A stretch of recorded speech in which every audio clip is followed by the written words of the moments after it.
a second.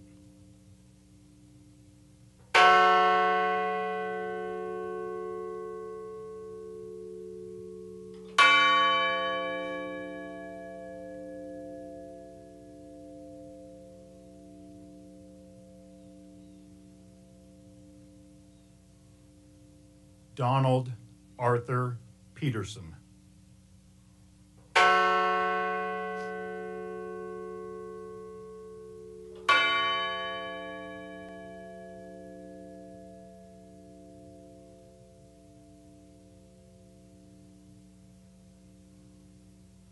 Jean Hoadley Peterson.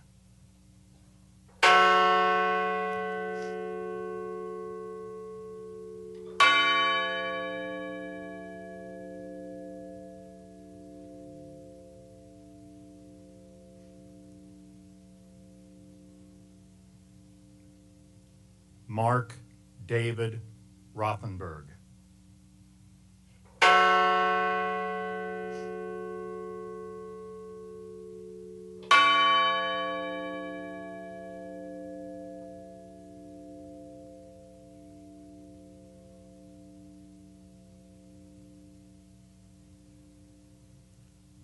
Christine Ann Snyder.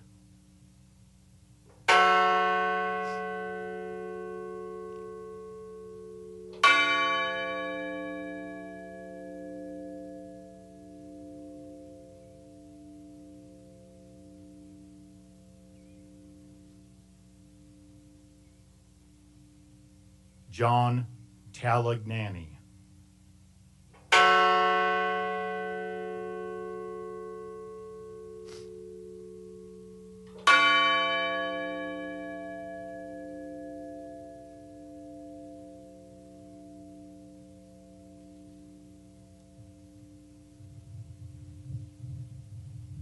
Honor Elizabeth Wenino.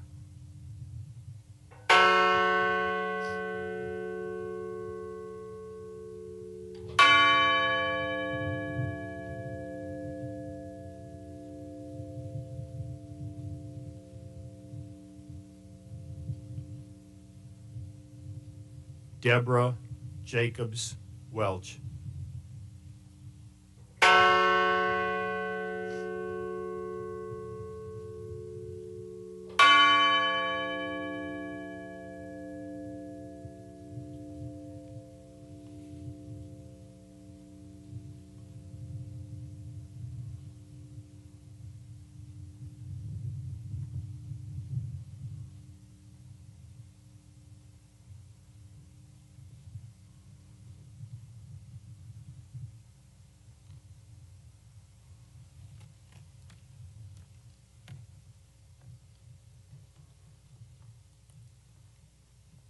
Thank you, Chet, Scott, Michael, and family members for that beautiful tribute to our 40 heroes.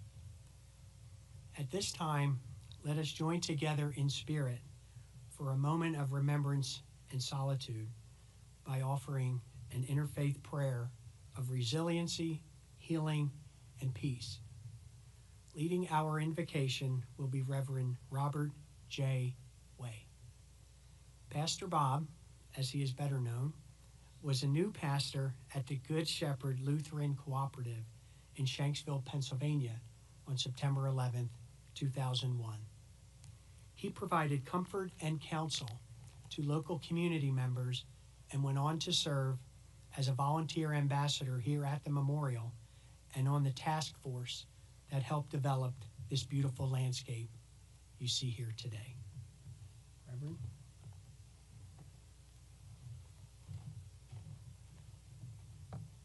Good morning. Please join me in a moment of silence to honor the heroes of Flight 93 as a group, as we have just lifted them up individually.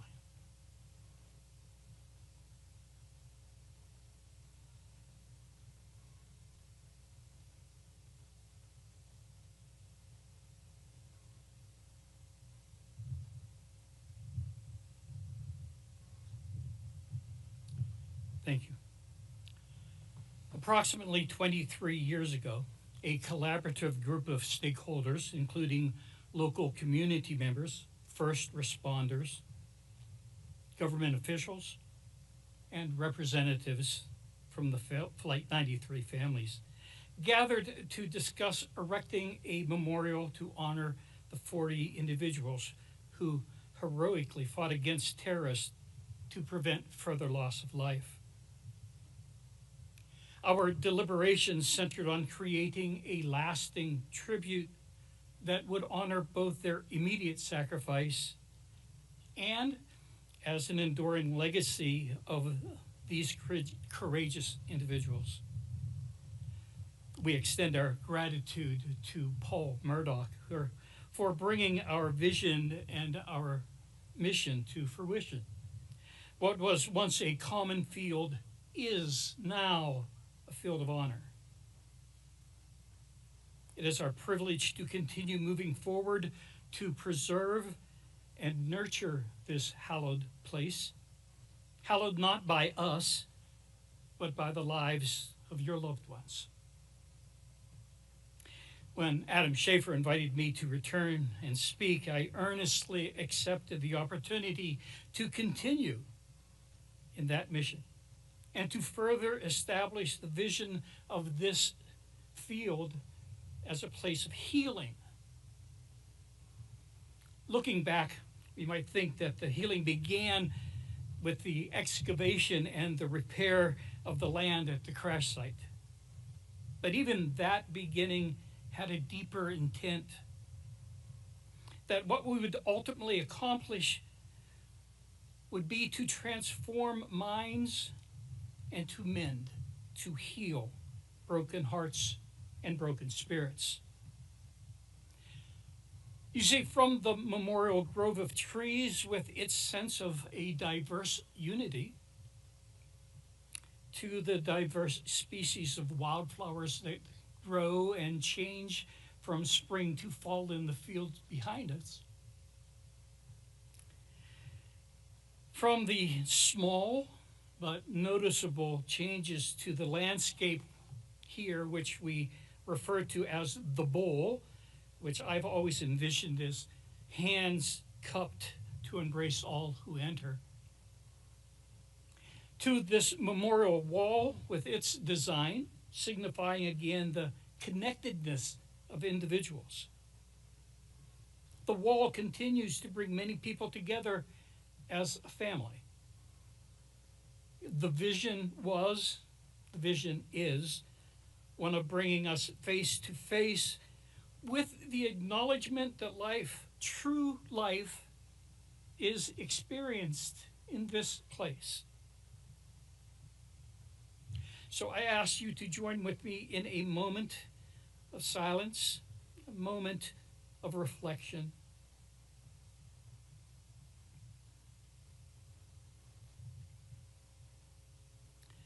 Holy God, we ask that you would be with us.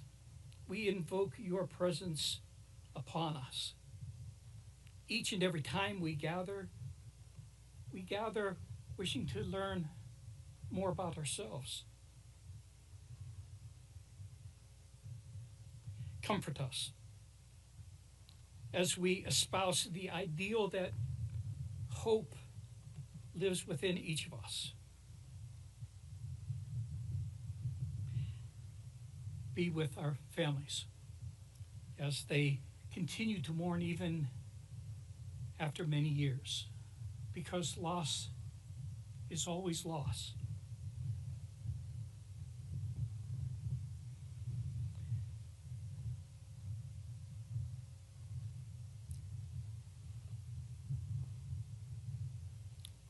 The wall that continues to bring us together is separated by little gaps between each of the names. It's designed that way by Paul to remind us that these are individuals, but the wall as a whole represents the unity of their decision. So, Holy One, we seek your guidance. We seek inspiration, knowledge, and hope. We seek your guidance as we persist in our efforts to affirm that life always triumphs, that life continues even amid heinous terrorist acts. And we humbly gather here with the hope that our lives may change as well. Small changes, but changes nonetheless. Be with us then as we continue throughout this day, throughout this ceremony. Comfort us and confront us.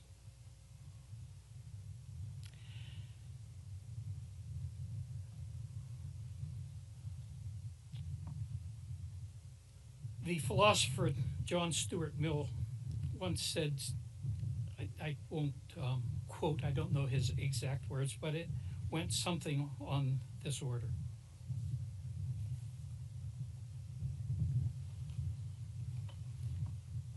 Evil needs nothing more to succeed than this: that good people would look on and do nothing. Indeed, it would be difficult to call that person good who fails to, at that very least, protest when evil is witnessed. So, Holy One, comfort and confront us. Provoke us to action when we see the wrong. Thank you all.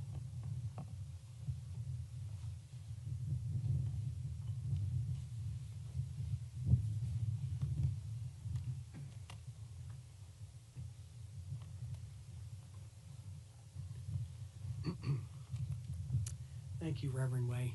It was absolutely beautiful.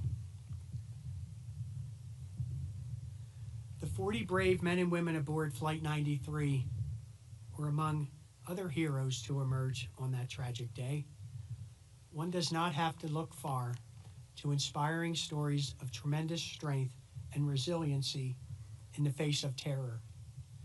Future generations learning about the events of September 11th can find countless examples here at Flight 93 National Memorial, in New York, and at the Pentagon of ordinary people who willingly risked their own lives in an effort to help and save others.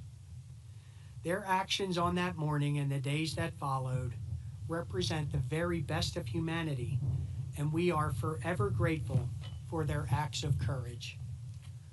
We remember them and the 2,977 individuals whose lives were lost at the World Trade Center and at the Pentagon that day. The men and women at Flight 93 National Memorial are honored to work side by side with many individuals and groups to ensure that they are never forgotten. I wish to highlight several of those neighboring organizations this morning.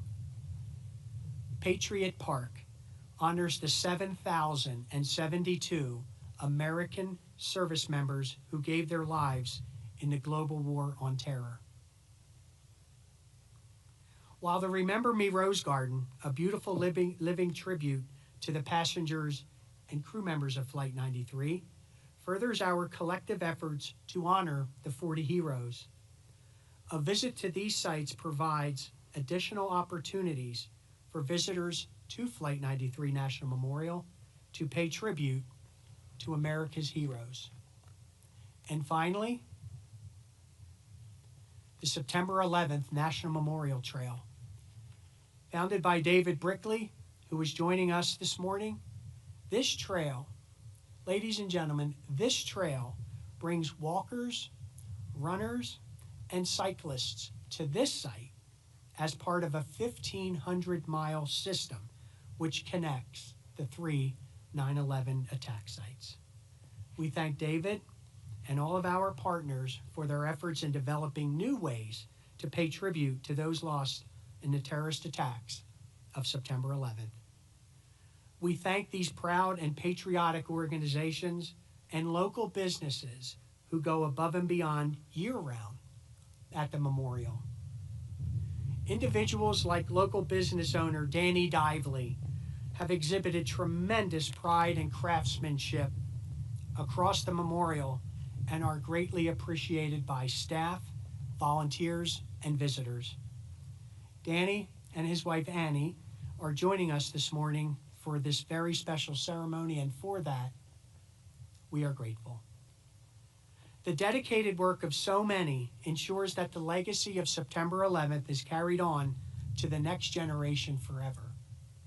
This includes the essential support of countless external partners such as the Pennsylvania State Police and other law enforcement agencies, the Somerset County Emergency Management Agency, state and local emergency medical services, the American Red Cross, the Salvation Army, and the National Weather Service, just to name a few.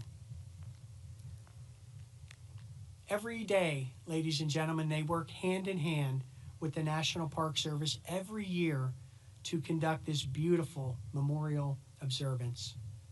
We are continuously grateful for the willingness of so many to do all they can to honor and remember the 40 heroes and our nation now and forever. At the conclusion of our observance this morning, I invite the families seated here to the sacred ground for a private wreath-laying ceremony. Members of the Somerset Regional Volunteer Fire Department will open the ceremonial gate and provide a salute for family members as they enter. Members of this department served as some of the first responders to the crash of Flight 93. We thank them for their resolute courage and dedication to others, and we remember the 441 first responders who gave their lives in the effort to save thousands that morning. I further express our appreciation to all members of the first responder community, both here and around the world, for their sacrifice and dedicated service. In times of crisis, our first responders stand side by side with the men and women of our military to protect this great nation and its values. We owe our servicemen and women and their families a debt which can never truly be repaid for the sacrifices they have made to save lives and preserve our freedom. Additionally, and with the utmost of respect, I would like to thank the men and women now serving and who have served in our country's military. Joining us this morning is the Secretary of Veterans Affairs, the Honorable Douglas A. Collins. Thank you, sir, for joining us this morning on this sacred ground. Also, I'd like to welcome and personally thank the sailors and officers joining us today from the USS Somerset, based out of San Diego, California. Named after Somerset County, Pennsylvania, the USS Somerset represents the heroic actions of the 40 passengers and crew members of Flight 93. As this vessel and others like her traverse the world, it carries with it a message of collective sacrifice and courage in response to overwhelming adversity. XO, sir, thank you for being here. As we come together to conclude this beautiful ceremony, let us never forget, when the events of September 11th have passed from living memory, it is our hope that this awe-inspiring memorial, created through the tireless efforts of so many, will allow future generations to embrace the powerful story of Flight 93.